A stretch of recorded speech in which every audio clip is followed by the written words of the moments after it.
Bolivianos y bolivianas, hoy me dirijo a ustedes en uno de los momentos más difíciles que ha vivido nuestro país en los últimos años. Han sido más de 50 días de incertidumbre, de angustia y de sufrimiento para millones de familias bolivianas.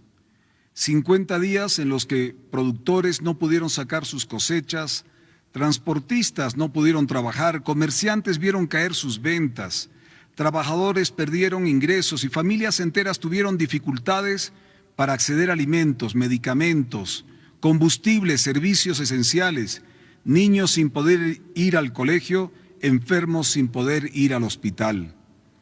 Han sido 50 días que han dejado profundas heridas en nuestra economía, en nuestra convivencia nacional, en la familia boliviana. Y lo más doloroso, han sido 50 días en los que hemos perdido vidas de compatriotas. A esas familias que hoy lloran a sus seres queridos, quiero expresarles en nombre del gobierno y del pueblo boliviano nuestra solidaridad, nuestro respeto y nuestro compromiso para que ninguna diferencia política vuelva a costar una sola vida boliviana. Frente a esa situación, muchos ciudadanos se preguntan por qué el gobierno no tomó medidas extraordinarias desde el primer día de estos conflictos. Es una pregunta legítima y por eso quiero responderla con absoluta sinceridad. Desde el inicio de esta crisis, con pocos meses de gobierno, sabíamos que existía un profundo malestar en muchos sectores del país. Sabíamos que había comunidades olvidadas durante años, productores que necesitaban apoyo, campesinos, transportistas, gremiales, cuentapropistas, muchas juntas vecinales y organizaciones sociales con demandas reales, históricas y legítimas. Y también sabíamos, algo más alarmante, que detrás de muchas de esas movilizaciones comenzaba a operar desde el Chapare con recursos ilícitos, una infiltración política de una organización del pasado.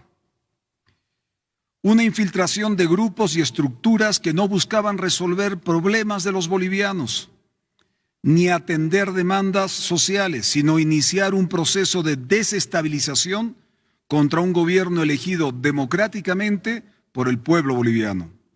Durante semanas observamos cómo reclamos legítimos eran utilizados por dirigentes y operadores políticos que buscaban transformar una protesta social en una estrategia permanente de confrontación y de ruptura democrática constitucional.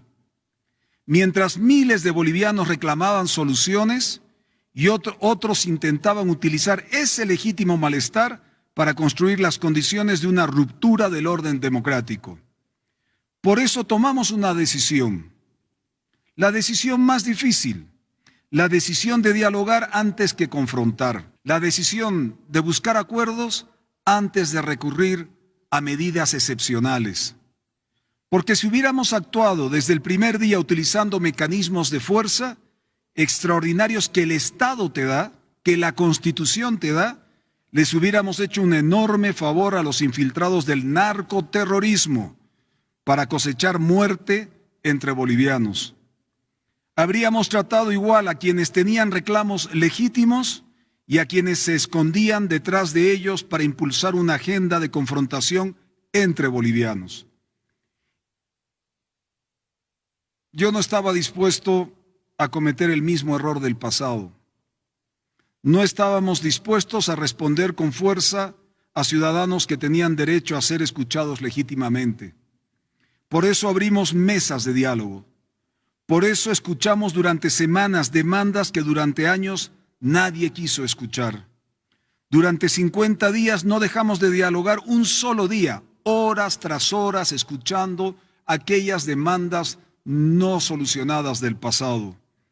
Y hoy puedo decirles que ese esfuerzo valió la pena, porque el diálogo dio resultados. Hemos alcanzado acuerdos importantes con la inmensa mayoría de los sectores que tenían demandas legítimas.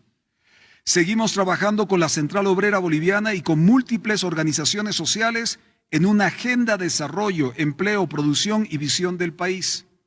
Hemos construido una hoja de ruta para resolver problemas históricos que durante demasiado tiempo fueron ignorados. tenemos más de 8.900 proyectos para ser iniciados o para ser entregados, todo un récord histórico en Bolivia. Y gracias a ese trabajo ocurrió algo muy importante. Los sectores que tenían reclamos genuinos comenzaron a retirarse de los bloqueos. Los sectores que querían soluciones aceptaron el diálogo. Los sectores que querían respuestas encontraron puertas abiertas. Pero mientras eso ocurría, también quedó expuesta una realidad que hoy todos los bolivianos podemos ver con mucha claridad. Muchos que permanecieron bloqueando ya no eran aquellos ciudadanos que reclamaban soluciones. No estaban interesados en resolver problemas. No estaban interesados en el bienestar de la población, porque mientras el diálogo avanzaba, ellos respondían con más violencia contra la gente y contra las instituciones. Mientras los acuerdos se firmaban, ellos endurecían sus bloqueos. Mientras el país buscaba soluciones, ellos buscaban más confrontaciones. Y entonces quedó claro lo que muchos sospechaban desde el principio, que detrás de estas acciones existen estructuras políticas organizadas que han decidido utilizar el sufrimiento de los bolivianos como instrumento de poder, ya sea para desestabilizar nuestra democracia o algunos para sacar ventajas miserables de la política. Tenemos que estar claros y no dudar que desde el Chapare se ha convertido el bloqueo, la confrontación y el daño económico en herramienta de acción política. Es una estructura que no acepta la voluntad popular expresada en las urnas, una estructura que no acepta que Bolivia avance por un camino distinto. Lo que hoy enfrenta Bolivia ya no es una protesta social, no es movilización reivindicativa, no es un conflicto entre gobierno y sectores. Lo que hoy enfrenta Bolivia es una estrategia organizada de desestabilización contra la democracia y un gobierno constituido. Debemos llamarlo por su nombre. Es un intento de golpe de Estado desde el narcoterrorismo contra un gobierno democráticamente elegido. Un intento de imponer por la fuerza lo que no pudieron conseguir mediante el voto. Es un intento de desestabilización causando dolor, muerte y sufrimiento. Ha paralizado actividades productivas enteras. Ha puesto en riesgo abastecimiento de nuestras ciudades. Ha generado pérdidas económicas incalculables. Ha dejado a más de 250,000 trabajadores, ya sean gremiales, cuentapropistas, transportistas, al borde del desempleo o en el desempleo. Choferes parados en las carreteras pidiendo ayuda solo para llegar a su destino.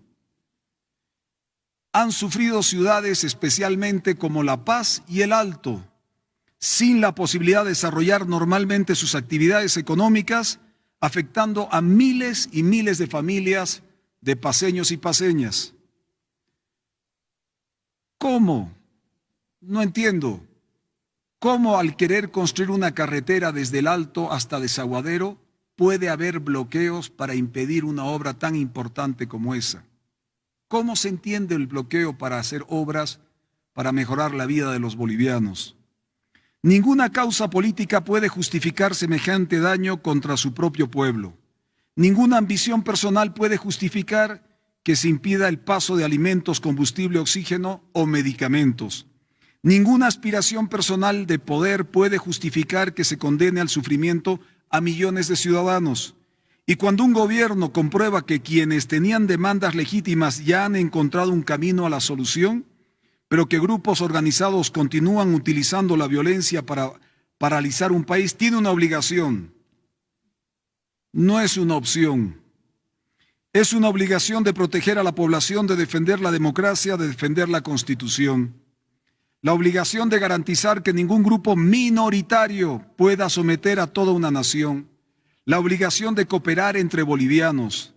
Durante más de 50 días Bolivia demostró paciencia, prudencia y voluntad de diálogo. Buscamos la paz hasta el último momento, porque siempre he creído, y como gobierno hemos creído, que la fortaleza de un gobernante no se mide por la rapidez con la que utiliza la fuerza, se mide por su capacidad de evitarla. Pero también llega un momento en que no actuar deja de ser prudencia y se convierte en irresponsabilidad. Ese momento ha llegado. Por eso, luego de haber agotado todas las instancias de diálogo, de haber alcanzado acuerdos con quienes teníamos demandas legítimas, de haber identificado con claridad a quienes utilizaban la violencia para intentar desestabilizar Bolivia, hemos tomado la decisión de declarar el estado de excepción en todo el territorio nacional. Quiero que los bolivianos comprendan algo fundamental. Esto no es un estado de excepción para restringir la vida de la gente. Es exactamente lo contrario. Es un estado de excepción para devolverle la libertad a la gente, para liberar a Bolivia de quienes utilizan el conflicto político para bloquear carreteras y hacerle daño a la población, para garantizar que lleguen los alimentos a las familias bolivianas, para que llegue combustible a nuestras ciudades, que llegue oxígeno a nuestros hospitales, a nuestros niños que vuelvan a clases, que nuestros trabajadores vuelvan a sus fuentes de trabajo, para garantizar que nuestros productores vuelvan a producir y sus productos lleguen a los mercados. Este estado de excepción no se decreta para proteger al presidente o a su gobierno, se decreta para proteger la democracia y la vida, se decreta para proteger Bolivia, se decreta para proteger el derecho que nos da la Constitución a cada boliviano de vivir bien. No se vive bien bloqueando. He instruido a la policía boliviana, a las Fuerzas Armadas, ejecutar las acciones necesarias para restablecer el libre tránsito, recuperar las carreteras y garantizar la seguridad de la población.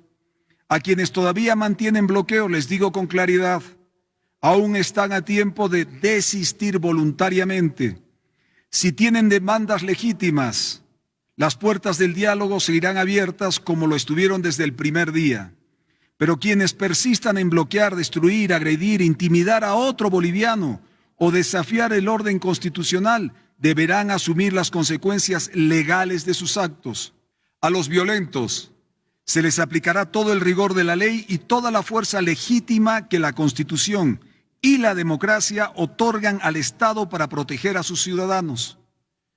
Y quiero pedirle al pueblo boliviano que acompañe y respalde el trabajo de nuestras Fuerzas Armadas, de nuestra policía boliviana, en la recuperación de las carreteras, en la protección de la población y en el restablecimiento de la normalidad. Lo hacemos por Bolivia, lo hacemos por todas las familias bolivianas. Pero Bolivia no puede quedarse solamente en la superación de este momento, de esta crisis. Por eso hoy anuncio dos decisiones complementarias. La primera es la creación de una comisión especial para las provincias del Departamento de La Paz, históricamente olvidadas, maltratadas, que tendrán la misión de transformar los acuerdos alcanzados en soluciones y obras concretas para nuestra gente. La puerta del diálogo sigue abierta. La segunda es la convocatoria a un gran acuerdo nacional con líderes políticos, gobernadores, alcaldes, universidades, sectores productivos, trabajadores y organizaciones sociales que quieran sacar la patria adelante. Tomaremos como base los avances logrados en el encuentro nacional en Cochabamba el 9 de mayo para construir una agenda compartida para los próximos 4 años y medio, que junto a nuestro plan de gobierno estaremos abiertos a desarrollar para todo el país. Necesitamos recuperar la confianza entre los bolivianos.